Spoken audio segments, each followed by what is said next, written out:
అందరికీ నమస్కారం. నేను ఆర్పీ 6th వార్డులో ఇప్పుడు 11th వార్డు అయింది. ఇక్కడ రాజేష్ డిఓగా పనిచేస్తున్నారు. అతని దగ్గర నాకు బలవంతంగా అతని యాప్ 2-3 రోజులు ఇంకా చెప్తున్నాడు. షకీల. నా పేరు షకీల. డిఓ రాజేష్ మమ్మల్ని పిలిపించి యాప్ నా ద్వారా నా ఫోన్లోనే వేయించాడు. నాకైతే జనరల్గా అయితే నాకు వాట్సాప్లో ఎక్కువ వాడటం నాకు రాదు. అతనికే ఫోన్ ఇస్తే అతనే చేసేసాడు. నేను అనేది ఏమంటే ఇప్పుడు రాజేష్ ఒక ఆర్పీ అనుకుందాం, నేను ఒక సభ్యురాలిని. రాజేష్ ఒక 300 చేత నాకు చేపించాడు. తర్వాత ఒక 1000 రూపాయలు పెట్టాడు. తర్వాత 5000 పెట్టాడు. ఇంకా నేనేం చేశాను, నా స్వతహాగా నేను వేసుకున్నాను. ఫర్ ఎగ్జాంపుల్ చెప్తున్నా, కాకపోతే నేను అంత వేయలేదు. ఇప్పుడు ఆర్పీలు అంటున్నారు కదా, ఒక ఆర్పీ వేసేటప్పుడు అతను చెప్పేటప్పుడు అతనికి ఏం ఆస్తుందని నేను హోప్ చేస్తాను. ఎంత మెప్మా వాళ్ళు ఎంత వర్క్ చేస్తున్నా ఆసరా రావాలంటే bank account, loan account, individual account అన్ని ప్రూఫ్ కరెక్ట్ గా ఉంటేనే ఆ వ్యక్తికి పడుతుంది. అట్లాంటిది ఒక ఆర్పీ చెప్తే ఎట్లా వాళ్ళు నమ్మి వేశారు. స్టార్టింగ్ 300 సార్, ఎక్కువ లక్షలు. ఇప్పుడు నేను మీకు లక్షలు చెప్తాను, మీరు వేస్తారా? ఆలోచిస్తారు. ఆలోచించకుండా అంత అమాయకం ఎట్లా అయిపోయారు సార్. ఎన్ని డిపార్ట్మెంట్ వాళ్ళు ఉన్నారు దీంట్లో, ఒక్కసారి ఆలోచించండి. మెప్మా అంటారు కదా, మెప్మా వాళ్ళు చేసేది ఏంది? ఏ ప్రూఫ్ లేనిది బ్యాంక్ లో పొదుపులో అప్పు కావాలన్నా సార్, ఒక్క లెటర్ తప్పు ఉన్న అకౌంట్ లెటర్ తప్పు ఉన్నా మీరు అంటున్నారు కదా, ఇక్కడ నుంచి మొదలైందంటే ఇక్కడ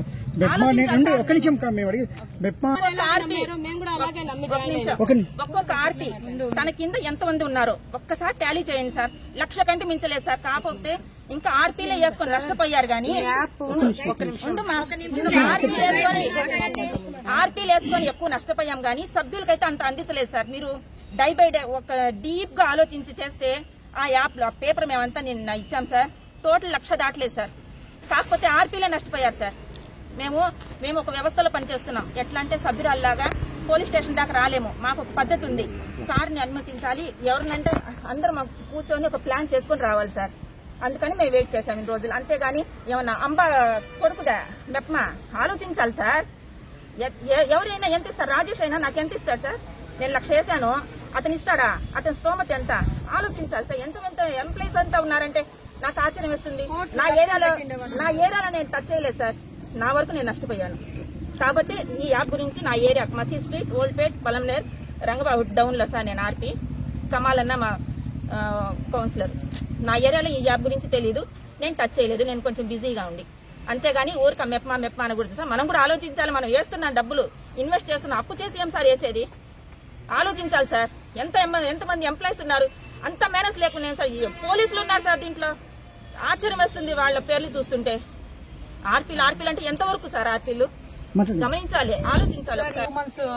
2 months అంటున్నారు కదా, 2 months అయితే ఇది యాక్చువల్ గా 5 నెలలు ఇంకా ఇది యాప్ జరుగుతోంది. మేము 5 నెలలు ఇంకా మీటింగ్స్ కి ఇక్కడ ప్రతి నెల వచ్చే వాళ్ళము, గ్రూప్ మీటింగ్ చెప్పే వాళ్ళం. ఇక్కడ వివిధ వ్యాపారస్తులు గాని, వివిధ శాఖ ఎంప్లాయీస్ కానీ వచ్చి రాయేష్ అనే దగ్గర వచ్చి సెల్లో ఏదో చేసుకుంటుంటే ఏదో అన్న చేస్తున్నారు కదా అనేసి మేము అనుకున్నాం. కానీ దయ్యాప్ గురించి అయితే మాకు తెలియదు. మాకు తెలిసింది 2 months బిఫోరే తెలిసింది. అది కూడా ఎట్లా ఏమనేది ఫస్ట్ అన్న లింక్ షేర్ చేసినాడు. లింక్ ఓపెన్ చేసేసి ఫోన్ నెంబరు ఓటీపీ కొట్టగానే ఆటోమేటిక్ గా మేము కంపెనీకి యాడ్ అయిపోయినాం. మా నెంబర్స్ అంతా కంపెనీకి యాడ్ అయిపోయింది. అన్న ఏం చెప్పారంటే, అమ్మ మీది లింక్ ఓపెన్ అయిపోయింది, ఖచ్చితంగా మీరు ఇన్వెస్ట్ చేయాలా, ఇన్వెస్ట్ చేస్తేనే మీరు ఇక్కడ నాకు రిమార్క్ వస్తుంది, బాస్ నన్ను తిడతారు అన్నారు. సరే అని ఇన్వెస్ట్ చేశాం. ఇన్వెస్ట్ చేసిన వెంటనే మీరు ఖచ్చితంగా ఒక 10 మందిని చేర్పియాలి, చేర్పికపోతే మీ యూఏడి డిలీట్ అయిపోతుంది అన్నాడు. 10 మందిని చేర్పించినాం. ఆ 10 మంది ఇంకొక 10 మందిని అట్లే చేశారు. మేమందరూ బుక్ అయినదల్లా అవార్డు తీసుకోవడం. ఆ అవార్డు కూడా 500, 1500, 2000 అనేది మాకు మా ఇంట్లో లేక మేము పోలేదు. కానీ ఆ అన్న పిలిచాడు. అందరూ ప్రతి ఒక్క మేనేజర్ అక్కడికి రావాలి, బాస్ ఏదో రివార్డ్ ఇచ్చినారంట, వాటర్ బాటిల్స్ ఇస్తున్నారంట, మీరు ఖచ్చితంగా రావాలంటేనే మేము వెళ్ళినాం సార్. అంతేకాని మా ఇంట్లో వాళ్ళు పోయే నీకు 500 ఇస్తున్నారు, 1000 రూపాయలు ఇస్తున్నారు, పోయి తీసుకోరా అంటే మేము వెళ్ళలేదు. ఆశ అయితే వెళ్ళలేదు. అక్కడ వెళ్ళిన తర్వాత కూడా మేము చెప్పినాం, అన్న వీడియోస్ వద్దంటే లేదు, బాస్ ఒప్పుకోరు, ఖచ్చితంగా బాస్ కి మీకు డబ్బులు ఇచ్చినట్లు బాస్ కి వీడియోలు పంపించాలంటేనే మేము అందరు వీడియోలో పడినామే తప్పించి ఇంకా ఏ ఉద్దేశం అయితే లేదు సార్. అవునా బాస్ రియల్ గా చెప్పినాడా, ఇది నిజంగా A1 కంపెనీ అనేసి గుడ్డిగా నమ్మినాం సార్. మేము కూడా 2 లక్షలు 3 లక్షలు నష్టపోయినాం సార్. పైన ఇచ్చినాం సార్ కంప్లైంట్. ఇప్పుడు ఏమంటున్నారంటే వీళ్ళే ఏజెంట్లు తిప్పించి మళ్ళీ ఇచ్చి న్యూస్లు వేస్తే మేము కూడా ఆడవాళ్లే కదా సార్. మీ ఇల్లు అక్క చెల్లెలు లేరా మీకు? ఎవరైనా సూసైడ్ చేసుకొని, నేను 2 సార్లు అనుకున్నాను సార్ సూసైడ్ చేసి చనిపోవాలని. చనిపోయింటే ఎవరు సార్ బాధ్యులు? మొత్తం ఇంట్రాగేషన్ తర్వాత చేసిన తర్వాత మా హస్తం ఉందంటే మీరు అన్ని రిపోర్ట్లు వేయండి సార్. మేము మా యూఏ డిలీట్ చేస్తాడు. ఇంకా అన్న చేతిలో మా ఆర్పీ ఐడీలు కూడా ఉన్నాయి. అక్కడేమన్నా ప్రాబ్లం వస్తుందేమో మేము ముందుకు వెళ్ళినామే తప్పించి ఎవరో కడుపు కొట్టాలి, ఎస్ఎన్జీ కడుపు కొట్టాలనేసి అయితే ఆ ఉద్దేశం అయితే లేదు సార్. దీంతో అందరూ చూసుకొని దీని వెనకాల ఎవరున్నారనేది చూసి ఆ అబ్బాయి ఆడున్నారా పట్టుకొని వచ్చి అందరికి న్యాయం చేయాలి. రోజులు జరుగుతాయన్న ఇప్పటి వరకు బయట పెట్టాలన్న ఆలోచన ఎవరికి లేదు. ఏమన్నా అయితే ప్రెస్ మాత్రం ముందుకి వచ్చేస్తుంది. ఇట్లా అట్లా అని చెప్తారు. తను ఎక్కడ ఉన్నారో ఇప్పటి వరకు ఒక్కరు తెలుసుకోలేదు. ఇప్పటికి 7 రోజులు 8 రోజులు అయిపోతుంది. తన ఫోన్ ఆన్ లో ఉంది. ఎక్కడున్నారు ఏమి అనేది ఒక్కరు పట్టించుకోలేదు. ఏమనంటే ఆర్పీలు ఇది ఒకటే బయట వస్తుంది. తనని పట్టుకుందాము, తనని చేద్దామని ఎవ్వరు ముందుకైతే రావడం లేదు. మరి 3 రోజులు నీ చెల్లు గమ్మునే ఉన్నారు.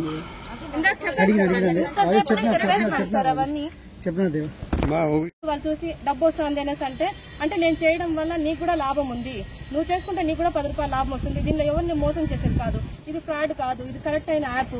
దీంట్లో డబ్బులు ప్రతి ఒక్కరికి వస్తుంది. దీంట్లో మనము బాగుపడతాము, మనకి వాళ్ళు చేసే వాళ్ళు బాగుపడతారు.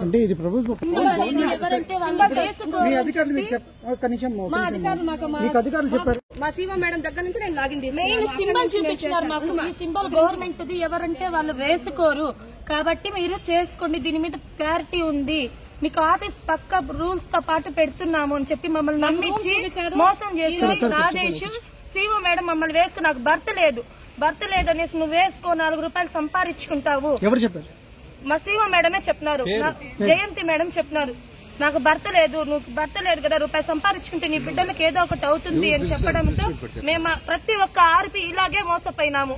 చేయని వాళ్ళు తెలుసుకున్న వాళ్ళు పక్కకున్నారు, చేసిన వాళ్ళు అయితే ప్రతి ఒక్కరు తన ఫ్యామిలీ గురించి మాకు జీతాలు కొంచెం తక్కువ కాబట్టి 2 నెలలకి 3 నెలలకి వస్తుంది, ఏదో ఒక రూపాయి వస్తే మా పిల్లల భవిష్యత్తు, మా పిల్లల జీతాల కోసం స్కూళ్ళకి ఫీజులు కట్టాలన్న ఒక ఉద్దేశంతోనే మేమైతే ఈ యాప్ లో వర్క్ చేసినామే తప్ప ఒకరు కడుపు కొట్టాలని, ఒకరిని ఇది చేసేయాలని, రోడ్డుకు తెచ్చాలి. మేము కూడా బాధ్యులేస్తా, కానీ మేము కూడా ఈరోజు రోడ్డుకు వచ్చేసినాం. మాదే నా పరంగా, నా ఫ్యామిలీ పరంగా 8 లక్షలు పెట్టాను. నేను కూడా నా సొంతంగా నేను కూడా 2,25,000 రూపాయలు అకౌంట్ డీటెయిల్స్ తో సహా నేను ఇన్వెస్ట్ చేసిన పేపర్స్ తో సహా మేడం గారికి ఈరోజు నేను సబ్మిట్ చేశాను. అంటే మీ వల్లే ప్రజల్లో ఇప్పుడు 5,000 మంది పైగా నష్టపోయారు. 5,000 వేల కోట్లు నష్టపోయారు. దీని బాధ్యత అంతా చెప్పాలంటే ఒక మెట్మా అంటే ఇక్కడ నుంచి మొదలైంది ఇక్కడ నుంచే కదా. నేను మీకు చేశాను అనుకోండి, మీరు వేరే వాళ్ళకి చేసిండొచ్చు, అది వాళ్ళ చైన్ లింక్ లాగా వెళ్ళిపోయింది. కానీ వాళ్ళు పర్సనల్ గా చేసినా కూడా ప్రతి ఒక్క దానికి ఆర్పీలే చేశారని మమ్మల్ని చేయడం ఇది చాలా దారుణమైన బయట. ఇప్పుడు నేను ఒక మెంబర్ ని యాడ్ చేశాను, ఆ మెంబర్ వేరే ఎవరైనా యాడ్ చేసిండొచ్చు. ప్రతిదానికి మీరే చేశారంటే మేము ఎంతవరకు బాధ్యులు సార్? మేము కూడా ఇప్పుడు మోసపోయినాం. ఆ డీటెయిల్స్ అన్ని మేము కూడా ఇచ్చాము. కానీ ఇప్పుడు మా పరిస్థితి రోడ్లోకి వచ్చింది. నాకు భర్త లేదు, 2 అమ్మాయిలు ఉన్నారు. 2 అమ్మాయిలను చదివించుకొని చేయటమే నాకు పరిస్థితి చాలా దారుణం. అలాంటి స్థితిలో ఏదో 10 రూపాయలు వస్తుందంటే ఏదో ఆశపడ్డాము. మా మేడం చెప్పారు కాబట్టి ఆఫీస్ లో రాజేష్ రూమ్ పెడతా ఉన్నారు, ఇక్కడ ఖచ్చితంగా ఇక్కడ జరుగుతుంది, దీంట్లో ఫ్రాడ్ లేదు, ఇది ఖచ్చితంగా మా సభ్యులకి ఉపయోగకరంగా ఉంటుంది, మాకు ఉపయోగకరంగా ఉంటుంది అని నమ్మించడం చేతే మా మేడం చెప్తే మేము ఈ పని చేశాము. ఈ రోజు మేమందరూ ఇలాగా ఆర్పీ చేశారు అనేసి అంటే మేము బయట జనాలకి నా కింద ఉన్న వాళ్ళు నన్నే అడుగుతున్నారు. నేను ఎవరిని అడగాలి? వాళ్ళకి సమాధానం నేను చెప్పలేకపోతాను. 3 రోజుల నుంచి ఇంట్లో జనాలు నిండిపోయి ప్రాణాపాయ స్థితి వరకు వచ్చాను, ఈ సమాధానాలు చెప్పలేక. మరి 5 రోజుల నుంచి ఇంత ఇది జరుగుతుంటే ఎందుకు ముందర రాలేదు? ఈ రోజు మాత్రం ఎందుకు వచ్చారు? ఇప్పుడు ఒక మనిషి వచ్చి మాట్లాడినారంటే వాళ్ళకి సాధారణ మనిషి కాబట్టి వాళ్ళు వచ్చి డైరెక్ట్ గా మాట్లాడతారు. మేము ఒక బాధ్యతాయుతమైన దీంట్లో ఉన్నాము, కొద్దిగా ఆలోచించుకోవాలి, ఏం చేయాలి, ఈ 10 మందికి సమాధానాలు చెప్పాలి. బయట ఎందుకు జరుగుతుంది, ఏం జరుగుతుంది మాకు కూడా కరెక్ట్ గా క్లారిటీ లేదు. అసలు ఏం జరుగుతుందని తెలియని పరిస్థితిలో మేము కూడా ఉన్నాం కదా సార్.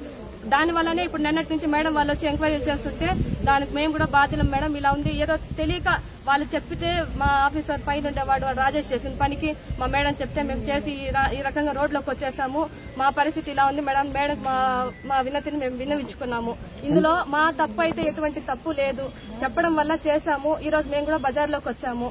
దయచేసి ఆర్పీల గురించి చెడ్డగా మాట్లాడొద్దని నేను మీ అందరి తరఫున కోరుకుంటాను. కూడా ఆర్పీలు అని ఒక పెద్ద ఇది లాగా మాట్లాడుతున్నారు. ఆర్పీలు ప్రతి ఒక్కరికి అయితే ఎవరిని టచ్ అయితే చేయలేదు, చేసిన వాళ్ళని కూడా చేయలేదు. నీ చేసే 15,000 పెట్టే 1,00,000 రూపాయలు పెట్టినామని ముఖ్యంగా చెప్తా ఉన్నారు. వాళ్ళు పెట్టింది ఒక 15,000 అయినా నేను 1,00,000 రూపాయలు రావాలి, 70,000 ఇంకా వస్తుంది నేను ఒక ఆశతో మా మీద ఇంకా లేనివన్నీ కూడా చెప్తున్నారు.